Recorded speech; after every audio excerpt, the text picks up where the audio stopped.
अस्सलाम वालेकुम जी बच्चों, हम देखेंगे चैप्टर नंबर 4 का एक और topic absolute potential energy. Absolute potential energy जो है ये क्या है? ये हमारे पास वो एनर्जी है जो हम किसी ऑब्जेक्ट को देंगे ताकि एक ऑब्जेक्ट किसी एक खास पॉइंट से अपना सफ़र शुरू करे और इन्फिनिटी पे जाए। और इन्फिनिटी पॉइंट कौन सा होगा? वो पॉइंट यहाँ पे अर्थ की ग्रेविटेशनल फील्ड खत्म हो जाएगी। लेट्स सपोज कि हमारे पास जो है ना अर्थ है, तो ये हमारे पास अर्थ है, अर्थ के बाहर एक फील्ड है और अर्थ के बाहर ये जो फील्ड है ये है ग्रेविटेशनल फील्ड। हमने काम ये करना होगा कि अर्थ की फील्ड के ऊपर हम सीढ़ियां बना लेंगे, ये स्टेप्स है। और हमारा ऑब्जेक्ट किसी स्टेप 1 पे है। लेट्स सपोज कि एक ऑब्जेक्ट है, एक बंदा है और ये किसी स्टेप 1 पे है और इसने जाना है स्टेप 1 से स्टेप 2 पे, स्टेप 2 से जाएगा स्टेप 3 पे, स्टेप 3 से 4, 5 एंड सो ऑन। उसके बाद ये पहुंचेगा लास्ट स्टेप पे और ये जो लास्ट स्टेप है ये इनफाइनाइट डिस्टेंस पे है और उसके बाद ये बंदा अर्थ की ग्रेविटेशनल फील्ड से बाहर चला जाएगा। तो एक ऑब्जेक्ट को किसी 1 पॉइंट से इनफाइनाइट ऑब्जेक्ट पे लेके जाने के लिए जो वर्क डन हमें करना है उसको हम क्या नाम देंगे? Absolute potential energy. तो हम इसकी डेफिनेशन जो है वो देखते हैं। तो डेफिनेशन में सबसे पहली बात हम जो डिस्कस करने जा रहे हैं डेफिनेशन में है absolute gravitational potential energy of an object at A certain position is the work done by gravitational force. Work done by gravitational force. Gravitational force ने वर्क डन करना है, ग्रेविटेशनल फोर्स ने ऑब्जेक्ट के ऊपर work done करना है इन displacing, ताकि हम इसको डिस्प्लेस करें, एक पॉइंट से दूसरे पॉइंट पे लेके जाएं। In displacing the object from position, from certain position, from one position to infinity। तो एक पॉइंट से कहाँ पे लेके जाना है? इन्फिनिटी पे लेके जाना है, वेरी लार्ज डिस्टेंस पे लेके जाना है। और जब हम एक पोजीशन से इनफाइनाइट पोजीशन पे पहुंचेंगे तो वहां पे क्या होगा? where force of gravity becomes equal to 0। उस पॉइंट पे फोर्स ऑफ ग्रेविटी 0 हो जाएगी। लेट्स सपोज कि ये हमारे पास अर्थ है और सरफेस ऑफ अर्थ से ऊपर एक पॉइंट ले लें, एक स्टेप बना लेते हैं। ये हमारा स्टेप 1 है। आप ये समझ लें कि हमने सीढ़ियां बनानी है। ये फिर स्टेप 2 है, ये फिर स्टेप 3 है, अप टू सो ऑन। कहाँ तक जाना है? हमने जाना है स्टेप n तक। तो 1 to n स्टेप आ गए। अब इस पहले स्टेप के ऊपर कोई एक मैस पड़ा हुआ है, तो इस मैस को हमने स्टेप 1 से उठाना है, किसी पोजीशन से उठाना है और कहाँ पे लेके जाना है? इन्फिनिटी पे लेके जाना है।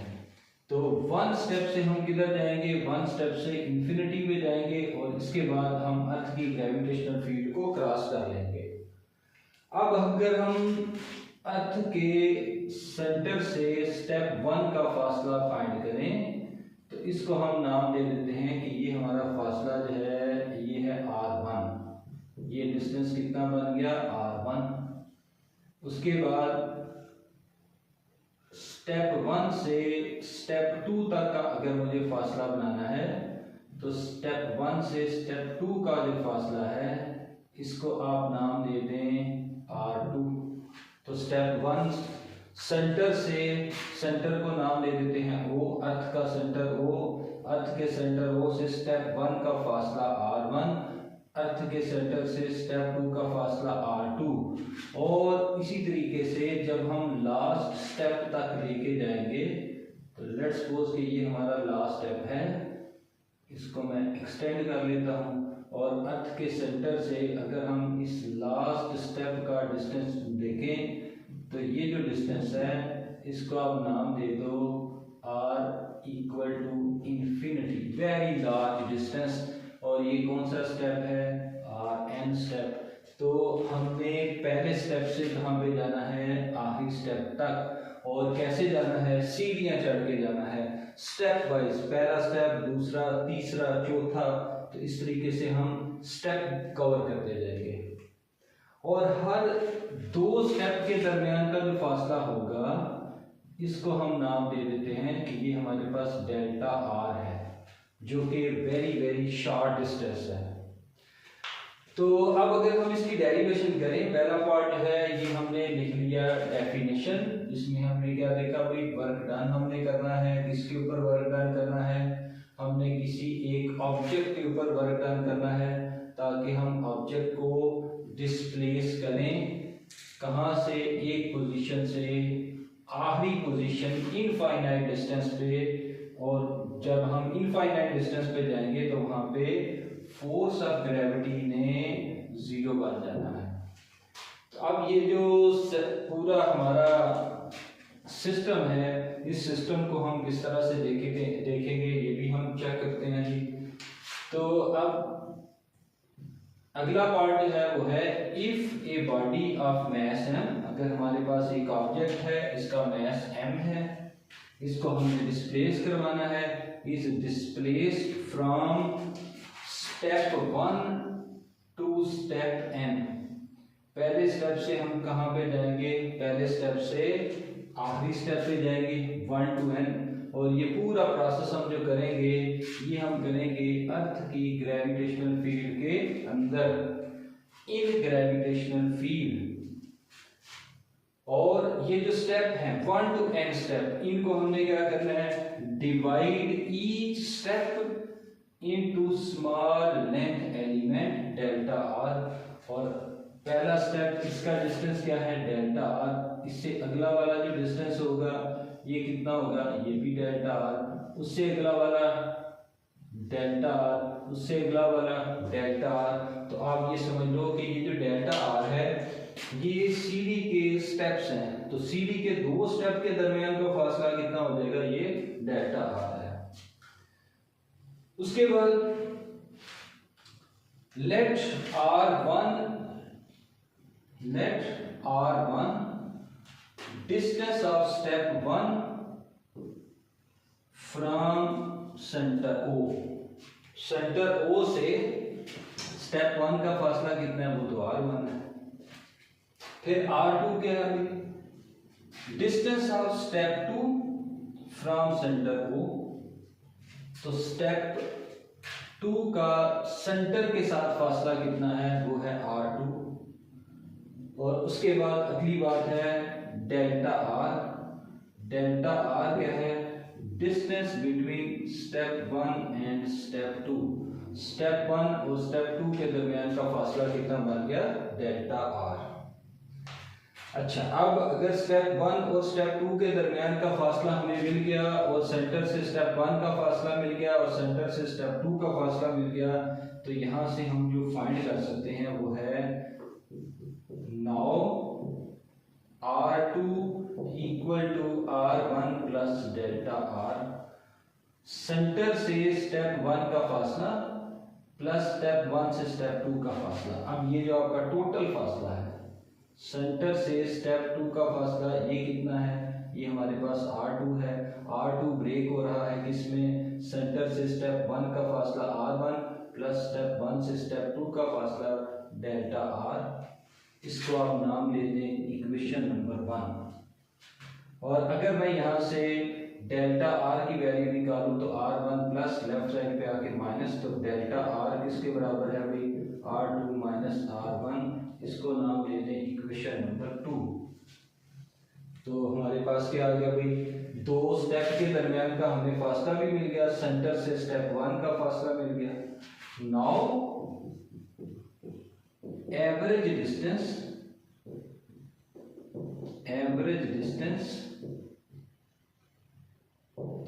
between step 1 and step 2।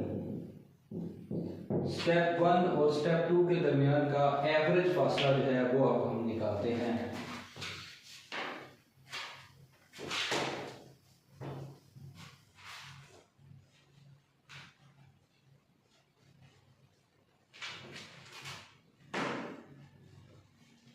तो स्टेप 1 और स्टेप 2 के दरमियान का जो एवरेज फासला, एवरेज हम किस तरह से निकालते हैं? दो डिस्टेंस हैं, एक डिस्टेंस r1 दूसरा डिस्टेंस r2, इन दोनों को ऐड करो और 2 से डिवाइड कर दो। तो r क्या है, इसको हम लिख लेते हैं average r1 plus r2 divided by 2, equation number 3। Put equation number 3 equation number 1 in equation number 3। Equation number 1 से r2 की वैल्यू निकालो और इक्वेशन नंबर 3 में पुट कर दें।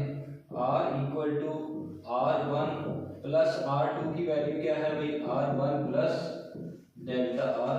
ये सारी वैल्यू हम यहाँ पे पुट करेंगे divided by 2।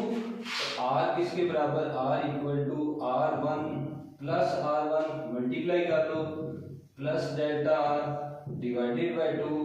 r equal to r1 plus r1 2r1 plus delta r divided by 2। r equal to 2r1 divided by 2 plus delta r divided by 2। इस 2 को इस टर्म के साथ भी लिख लें, इस 2 को इस टर्म के साथ भी लिख लो। एलसीएम लोगे तो दोबारा से ये ऊपर वाली टर्म बन जाएगी, 2 से कट गया, r equal to r1 plus delta r divided by 2, equation number 4। अच्छा, अब हम ये एक्चुअली काम कर रहे हैं, हमने ऑब्जेक्ट को स्टेप 1 से लेके जाना है स्टेप n पे। जब हम लोअर से हाई लेके जाएंगे, डेफिनेशन में हमने पढ़ा है कि हम ऑब्जेक्ट को जब डिस्प्लेस करेंगे from step 1 to step n, तो इसके ऊपर फोर्स अप्लाई करेंगे, वर्क डन करेंगे। Work done in displacing the object from 1 position to nth position या 1 पोजीशन टू इन्फिनिटी। तो 1 पोजीशन से n पोजीशन पे लेके जाने के लिए क्या करेंगे, वर्क डन करेंगे। वर्क डन के लिए हमें क्या चाहिए, वर्क डन के लिए हमें चाहिए फोर्स। तो वर्क का फार्मूला क्या है, W equal to F dot D। अब D क्या है हमारे पास, हम जा रहे हैं स्टेप 1 से स्टेप 2, तो इस D की जगह क्या आ जाएगा, इस D की जगह आ जाएगा डेल्टा R। तो work done from 1 to 2 equal to F dot delta R। अब ये जो आपका फोर्स है ना, ये क्या होगा, तो एक्चुअली मुझे फोर्स फाइंड करनी है। तो अगर हम ये कह रहे हैं कि अर्थ जो है इसका मैस है कैपिटल M, इस ऑब्जेक्ट का मैस है स्मॉल m, एक मैस कैपिटल M, एक मैस स्मॉल m, इन दोनों के बीच का जो फासला है ये है फासला r। तो इन दोनों के बीच में क्या होगा, एक ग्रेविटेशनल फोर्स होगी। ग्रेविटेशनल फोर्स का फार्मूला हमने पढ़ा हुआ है, F equal to G m1 plus m2 divided by r square. तो m1 की जगह क्या आ जाएगा, m1 की जगह आ जाएगा मैस ऑफ अर्थ, m2 की जगह आ जाएगा मैस ऑफ ऑब्जेक्ट। तो ये हमारे पास फोर्स है। तो अब आप देखो G क्या है, gravitational constant, capital M mass of earth constant, small m mess of object constant. तो इसका मतलब ये सारा फैक्टर तो कांस्टेंट रहेगा। तो मेरे पास जो डिस्टेंस है वो है एक तो r1, एक है r2, मुझे क्या चाहिए r, ताकि मैं क्या निकालूं, फोर्स निकालूं। ये जब फोर्स आएगी मैं यहाँ पे पुट करूंगा, डेल्टा r मुझे गिवन है, फार्मूला अप्लाई करेंगे, आंसर आ जाएगा, वर्क डन आ जाएगा। अकॉर्डिंग टू डेफिनेशन हम इसको सॉल्व करेंगे। तो अब हम जो सारी कैलकुलेशन कर रहे हैं, ये जो हम सारी मुशक्कत कर रहे हैं, वो एक्चुअली इस r स्क्वायर को फाइंड करने के लिए है, ताकि हम फोर्स फाइंड कर सकें। तो गिवन हमें क्या है, वो तो r है। तो अब हम निकालते हैं फोर्स। फोर्स की वैल्यू होगी क्या, ना अब जनाब, क्योंकि मुझे फोर्स के लिए चाहिए r स्क्वायर, तो taking square on both sides, तो बोथ साइड पे आप स्क्वेयर ले लो, वैल्यू क्या आ जाएगी R square equal to R one plus delta R divided by 2 इसका whole square. Left hand side पे R square A square plus B square, इसका फार्मूला ओपन कर लो तो क्या बन जाएगा ए यानी कि आर वन का स्क्वेयर प्लस बी यानी कि डेल्टा आर ओवर 2 का स्क्वेयर प्लस 2 ए की जगह आर वन, बी की जगह पे delta R over 2, A square plus B square plus 2ab, 2 से कट गया, R square equal to R one square plus delta R square, 2 का square 4 plus R one into delta R, इसको बोलो equation number 5। अच्छा, अब क्या है कि हमारे पास दो पॉइंट के बीच का डिस्टेंस डेल्टा आर है, दो पॉइंट के बीच का डिस्टेंस यानी स्टेप 1 और स्टेप 2 के दरमियान का फासला डेल्टा आर। अब डेल्टा आर क्या है, ये वेरी वेरी स्मॉल है और सेंटर से स्टेप 1 का फासला ये वेरी लार्ज है। अब आप इस पूरी इक्वेशन में देखिए तो एक आपके पास क्या हो रहा है भाई आर वन आ रहा है, एक आपके पास क्या है डेल्टा आर, तो आर वन और डेल्टा आर इनका कंपैरिजन करेंगे।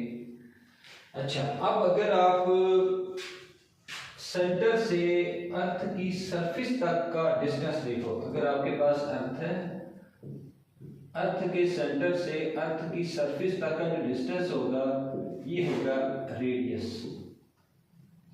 और अर्थ का जो रेडियस होता है ये है 6400 किलोमीटर, 6400 किलोमीटर। और उसके बाद सरफेस ऑफ अर्थ से कुछ हाइट के ऊपर हमें स्टेप 1 मिल रहा है, तो ये हमें स्टेप 1 मिल रहा है। अगर हम ये कह रहे हैं कि ये जो हाइट है ये हाइट 1 किलोमीटर है, सेंटर से अर्थ के सरफेस से स्टेप 1 का फासला कितना है 1 किलोमीटर, तो ये कितना हो जाएगा, ये तो 65 किलोमीटर टोटल फासला हो जाएगा। अब ये टोटल फासला कितना है, ये 65 किलोमीटर है। और इसके मुकाबले में अगर आप स्टेप 1 और स्टेप 2 इनके दरमियान का फासला बनाओ तो ये फासला तो बहुत छोटा होगा। अब अगर आप इस पूरे ये जो स्टेप मैंने बनाए हैं इन स्टेप को अगर आप सीढ़ी मान लें, अगर ये स्टेप क्या है, ये सीढ़ी के स्टेप हैं, स्टेप 1 2 3 4। अगर ये आपके पास स्टेप कौन से हैं, अगर ये आपके पास सीढ़ी के स्टेप हैं तो सीढ़ी का जो एक स्टेप होता है ये अप्रॉक्सीमेटली कोई 9 इंचेस का होता है, तो हम इसको 1 फीट मान लेते हैं।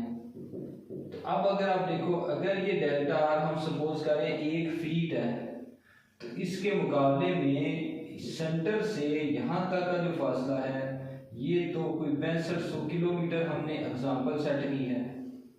ये फासला कितना हो गया, ये तो बहुत ज़्यादा होगा।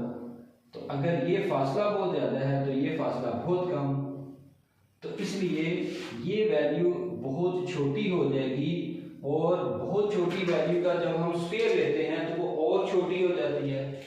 एक स्मॉल वैल्यू का जब स्क्वायर लिया जाता है तो वो और छोटी हो जाएगी, और जब स्मॉल वैल्यू को स्क्वायर लेने के बाद हम छोटा कर लेंगे और 4 से डिवाइड करेंगे तो डिवाइड करने से आंसर और छोटा हो जाता है।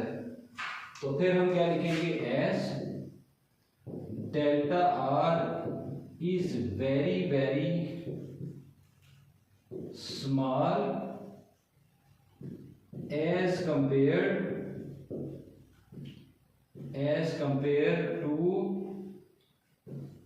R1, so yeah that is R1 बहुत बड़ा है किससे, डेल्टा आर से।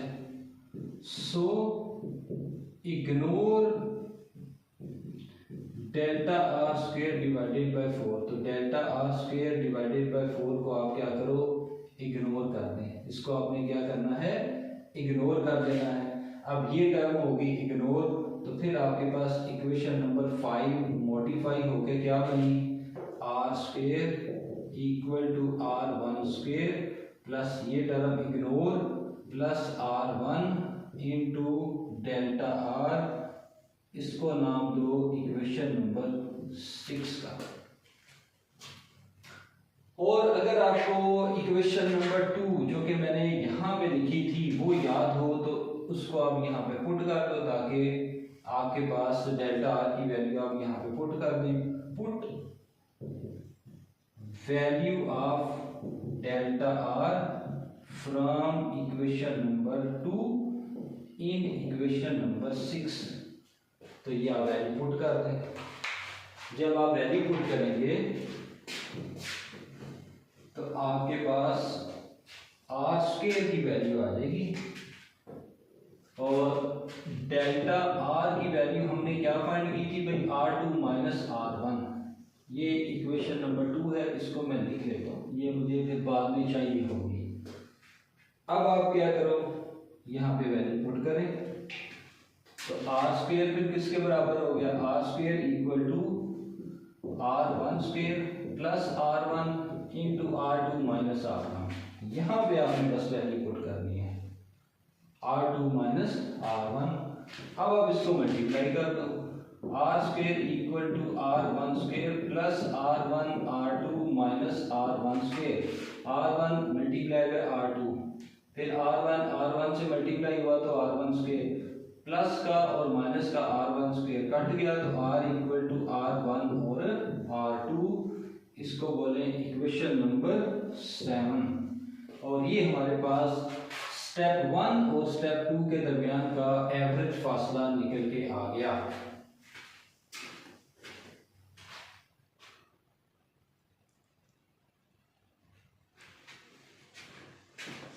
अच्छा जी बच्चों, डेरिवेशन जो है ये कुछ लंबी होने वाली है, तो आर स्क्वायर निकल के आ गया। तो अब हम जनाब फाइंड करेंगे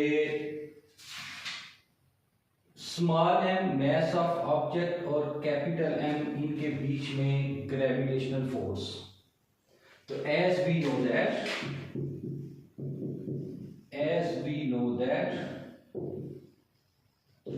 ग्रेविटेशनल फोर्स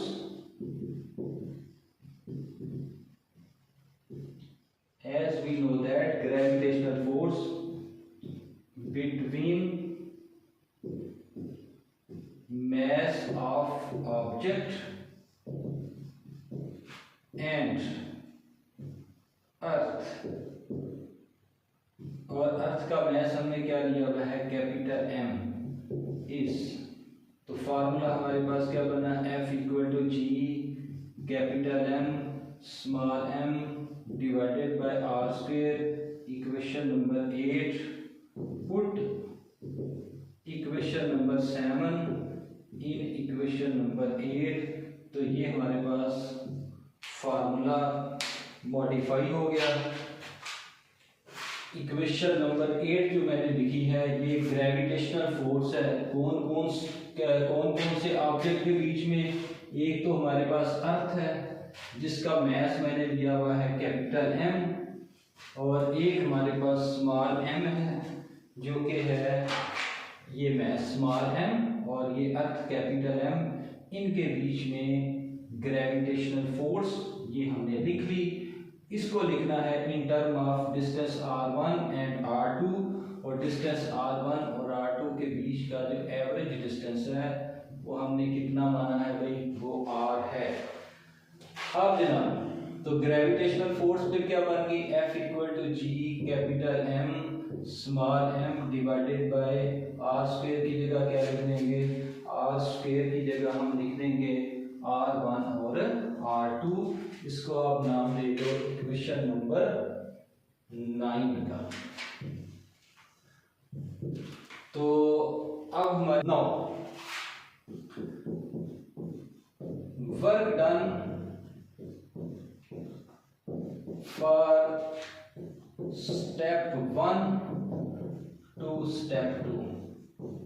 अब मुझे क्या करना है भाई, स्टेप 1 से स्टेप 2 तक वर्क डन करना है, तो मैं इसको लिख लेता हूँ work done W from step 1 to 2 equal to work का formula F dot delta are.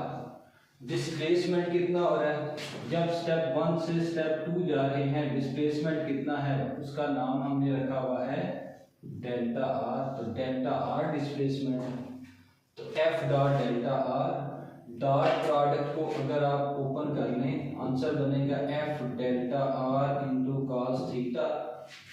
A dot B का फार्मूला क्या है, ए बी और कॉस थीटा।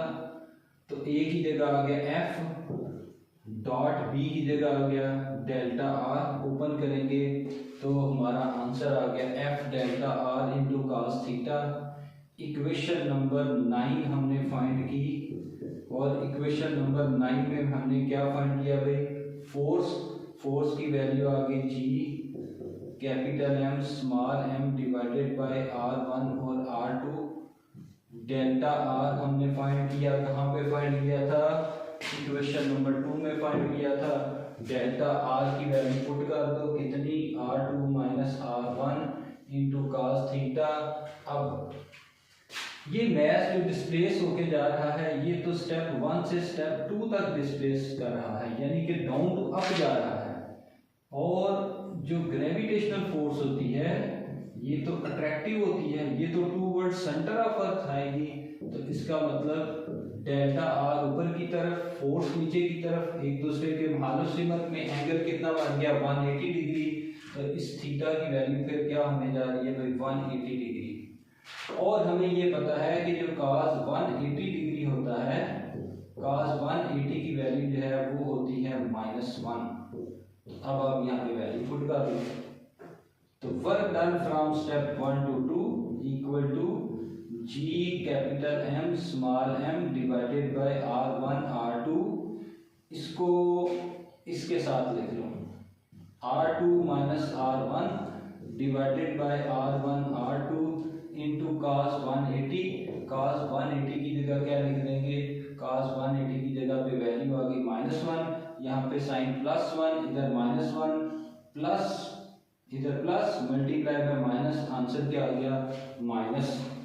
तो अब जनाब हमारे पास स्टेप 1 से स्टेप 2 तक का वर्क डन आने वाला है, सिंप्लीफाई हो रहा है। स्टेप 1 to 2 इक्वल टू, अब आप देखो ये माइनस को शुरू में लिख लें, minus G capital M small M, उसके बाद R2 divided by R1 R2 divided by R1 R2 minus R1 divided by R1 R2, R1 divided by R1 और R2 से कट गया, R1 से कट गया। Work done from step 1 to 2 equal to minus G capital M small M into 1 over R1 minus 1 over R2। ये आपका work done आ गया। अब आप देखो कि जी क्या है भाई, जी तो ग्रेविटेशनल कांस्टेंट है। Capital M mass of earth constant, small m mass of object constant। तो आपके पास वर्क डन किस फॉर्म में आ रहा है 1 over R1 minus 1 over R2। Step 1 से आपने किधर जाना है स्टेप 2 पे, स्टेप 1 से आप किधर जाओगे स्टेप 2 पे। तो ये अर्थ का सेंटर यहाँ से R1 और अर्थ के सेंटर से स्टेप 2 का फासला R2। तो ये मैस किधर पहुंच गया, स्टेप 1 से अब स्टेप 2 पे पहुंच चुका है। तो यहाँ पे हानि आ गया। अब बाकी जितने भी स्टेप होंगे ना इसको हम सिमिलर करके लिखेंगे। अब मैंने किधर जाना भाई, स्टेप 2 से जाना है स्टेप 3। अब ये मैंने स्टेप करना है। तो अब एक तरीका ये है कि जो हमने ये सारे स्टेप किए हैं ये सारे स्टेप रिवाइज करें। दूसरा तरीका यह है कि एक स्टेप सीख लिया तो उसको फिर आप सिमिलरली करके लिखो। अब हम इसको लिखते हैं सिमिलरली। तो सिमिलरली का मतलब यह है कि जिस तरीके से स्टेप 1 से 2 गए हैं उसी तरीके से अगले स्टेप को आप लिखेंगे। तो similarly work done for step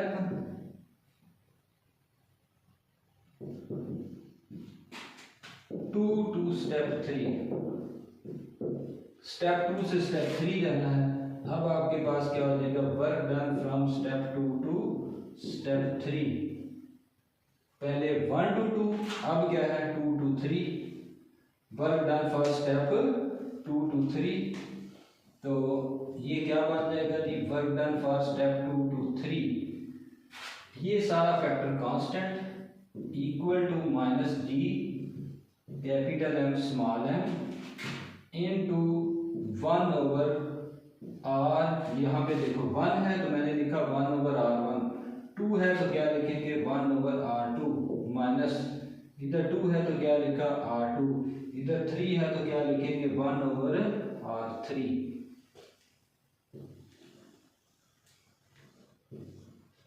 ठीक हो गया जी। उसके बाद जी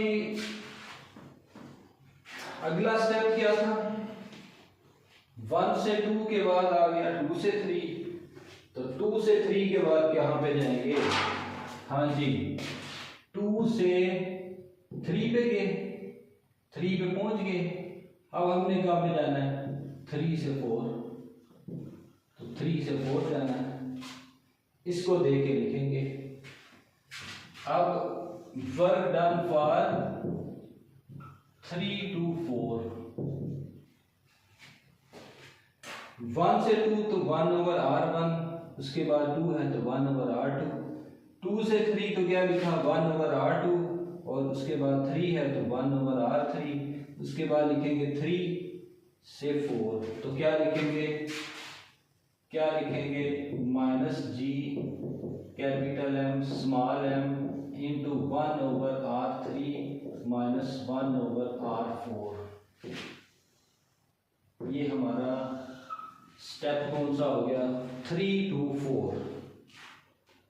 तो और जाना कहाँ पे है, हमने जाना है n पे। तो n पे कब जाएंगे, जब हम n से एक पिछले स्टेप पे आएंगे, तब आखिरी यानी कि सीडी का अगर आपने लास्ट स्टेप कवर करना है तो उससे पहले सीडी का जो लास्ट स्टेप से पीछे वाला स्टेप है उस पे जाना पड़ेगा। तो अब आप इसको देखो, अगर ये आपके पास है 2 तो उससे पीछे क्या है 1, तो इसको मैं लिख सकता हूँ वर्क डन फॉर लास्ट पे 2 है तो पीछे वाले को मैं लिख सकता हूँ 2 माइनस 1। 2 माइनस 1 का मतलब 1। ये मेरे पास है 2 से 3, तो मैं इसको लिख सकता हूँ work done for last step 3 है तो उससे पीछे वाला क्या आ गया 3 माइनस 1। 3 माइनस 1 क्या होता है, वो 2 होता है। यहाँ पे है 4, तो ये वर्क डन लास्ट स्टेप 4 है तो उससे पीछे वाला क्या हो जाएगा 4 माइनस 1, तो एक कम हो गया। सिमिलरली अगर हम अपनी कैलकुलेशन जो है इसको लेके चले लास्ट स्टेप पे, तो लास्ट स्टेप के लिए क्या हो जाएगा, आखिरी स्टेप क्या है भाई, वो तो n है, तो उससे पीछे वाला क्या होगा n माइनस 1 होगा।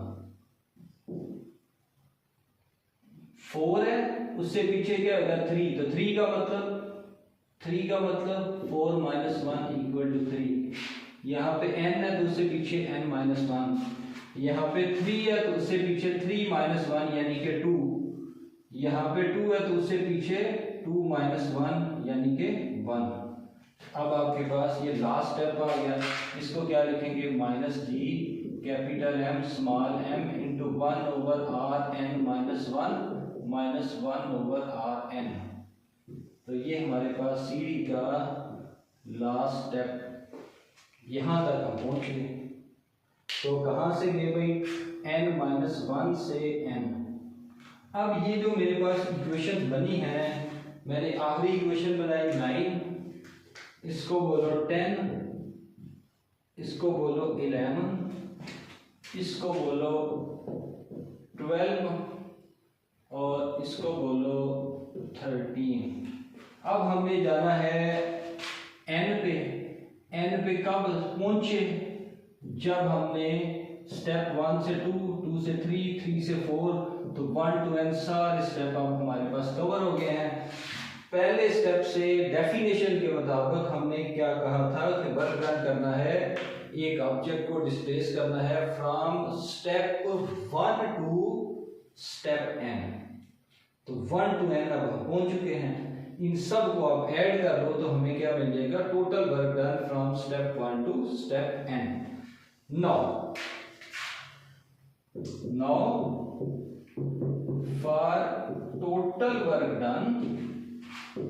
Now for total work done, add equations। कौन कौन सी इक्वेशन थी?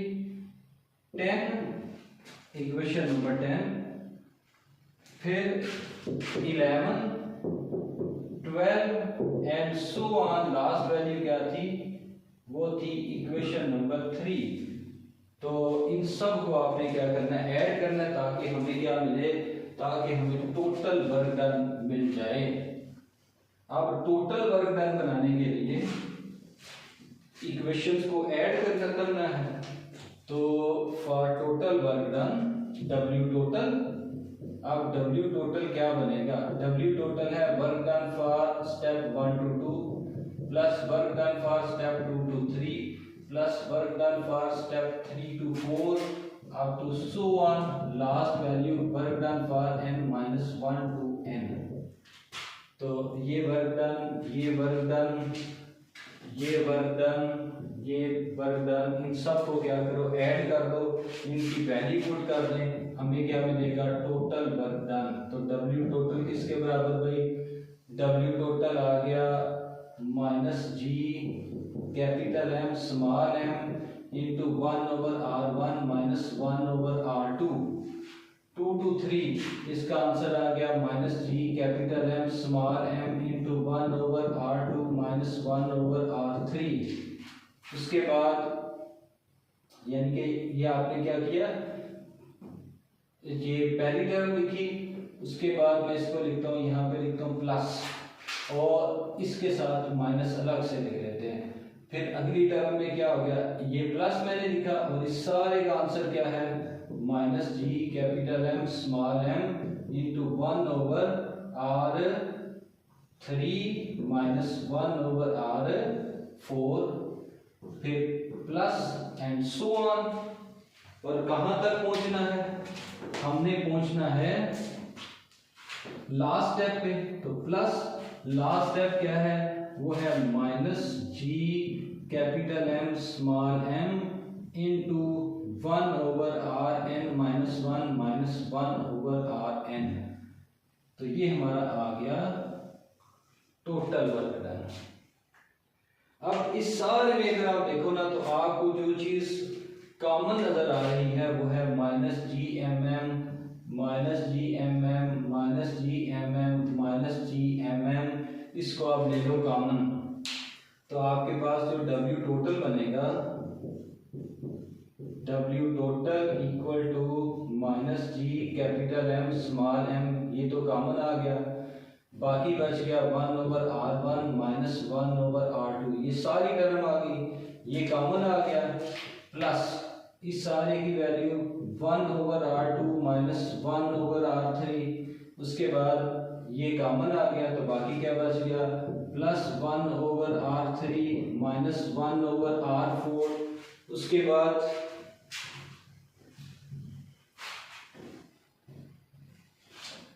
बाद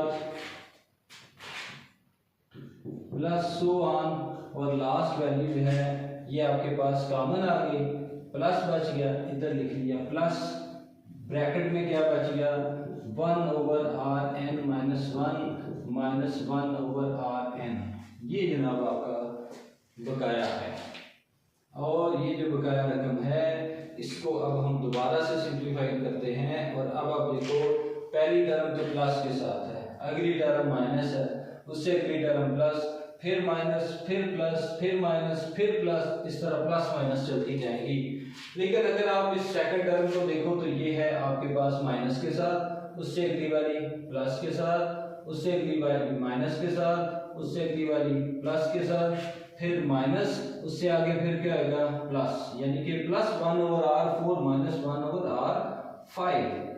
उसके बाद अब आप देखो जरा यहाँ पे, अगर आप देखो ये 3 प्लस के साथ है ना, उससे पीछे माइनस, 2 प्लस उससे पीछे माइनस, ठीक है।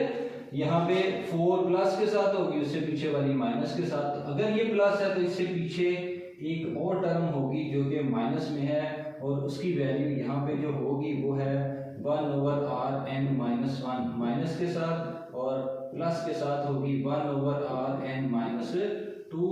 ये इस डॉट के अंदर आएगी, इसको लिखने की जरूरत नहीं है, बस आप डायरेक्ट इसको काट दो, और जो बाकी बच गया, बाकी बचेगा पहली टर्म और लास्ट टर्म। तो अब आपके पास वैल्यू आ गई minus G capital M small M into 1/r1 minus 1/rn। अब जरा डेफिनेशन पढ़े जो मैंने आपको लिखवाई थी। उस डेफिनेशन में क्या था, वर्क डन करना है from step 1 to step n। बीच वाले स्टेप हम कवर कर चुके हैं, ये सारे कट जाएंगे, सिर्फ पहला स्टेप और आखिरी स्टेप बाकी बच जाएगा। इसको मैं जरा दोबारा से बना लेता हूं। तो अब जो डायग्राम है, इस डायग्राम में हमने पहला स्टेप और आखिरी स्टेप जो है वो देखा, और पहले स्टेप और आखिरी स्टेप के बीच में जितने भी स्टेप आ रहे थे वो सारे कैंसिल आउट हो गए।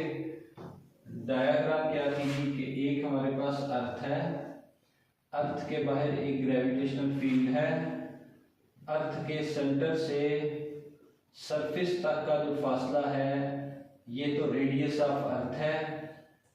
इसके ऊपर हमने एक स्टेप बनाया हुआ है, फिर एक और स्टेप यानी कि ये सीढ़ी लगी हुई है, और उसके बाद फिर लास्ट स्टेप है n। सेंटर से स्टेप 1 का फासला, सेंटर अर्थ का, इसको O का नाम दिया था, ये हमारा r1 फासला है, और जो लास्ट वाला है इसका नाम क्या है, इसका नाम है rn। सेंटर से nth पॉइंट का डिस्टेंस rn, ये हमारे पास आ रहा है पहला स्टेप r1, आखिरी स्टेप rn। लेकिन डेफिनेशन में हमने पढ़ा था, या हेडिंग जो हमने बनाई थी वो थी एब्सोल्यूट पोटेंशियल एनर्जी। मुझे तो एब्सोल्यूट पोटेंशियल एनर्जी निकालनी है, और एब्सोल्यूट पोटेंशियल एनर्जी होती है सिंगल पॉइंट पे। तो यहाँ पे तो आगे 2 पॉइंट, तो हमें एक पॉइंट जो है इसको खत्म करना है। तो इसके बाद जो है for absolute potential energy,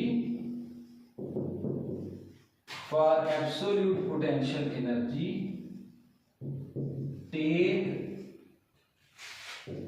nth point or step at infinity। आखिरी पॉइंट को कहां पे लेना है, इंफिनिटी पे, that is rn equal to infinity. तो ये जो लास्ट स्टेप है इसको हम कहां पे लेके आएंगे भाई, इंफिनिटी पे। वेरी लार्ज डिस्टेंस, पहले एक मैस स्टेप 1 पे था, अब ये कहां पे पहुंच गया है, इनफाइनाइट स्टेप पे। जब ये इनफाइनाइट स्टेप पे आया, इसके बाद जैसे ये अगला कदम उठाएगा ये स्पेस में आ जाएगा, और जब स्पेस पे आएगा तो ग्रेविटी क्या आ जाएगी, 0 हो जाएगी। तो nth पॉइंट क्या बन गया भाई, nth पॉइंट को हमने ले लिया इंफिनिटी। तो अब आपका ये जो फार्मूला बनेगा इसमें 1/rn है, rn तो नहीं है, 1/rn है, तो 1/rn की जगह आप क्या लिख दोगे, rn की जगह इंफिनिटी, और 1/infinity कितना बन गया, 0 बन गया। 1/infinity कितना बन गया, 1/infinity 0 बन गया। अब आपका W टोटल क्या बनेगा, अब आपका W टोटल क्या बनेगा, minus G capital M small m, minus G capital M small m into 1/r1 minus 1/rn जो कि क्या बन गया 0,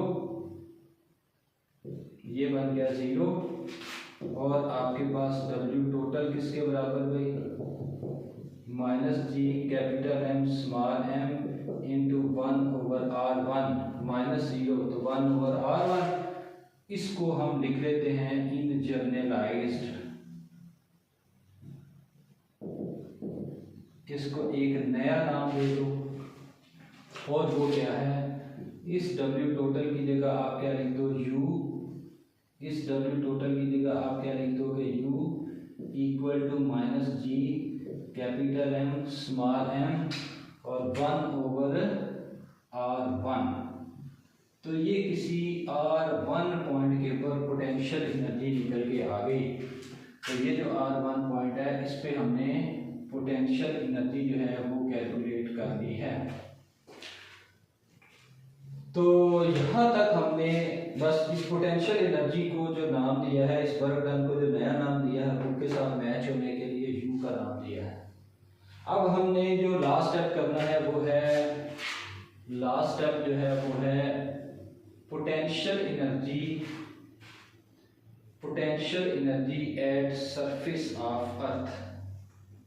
अब अगर आपका ऑब्जेक्ट कहाँ पे आ जाए, अब अगर आपका ऑब्जेक्ट कहाँ पे आ जाए, अब अगर आपका ऑब्जेक्ट आ जाए सरफेस ऑफ अर्थ पे, एट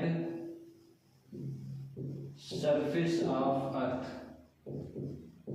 एट सरफेस ऑफ अर्थ, अगर ऑब्जेक्ट कहाँ पे आ जाए, सरफेस ऑफ अर्थ पे आ जाए, तो क्या करना है आपने,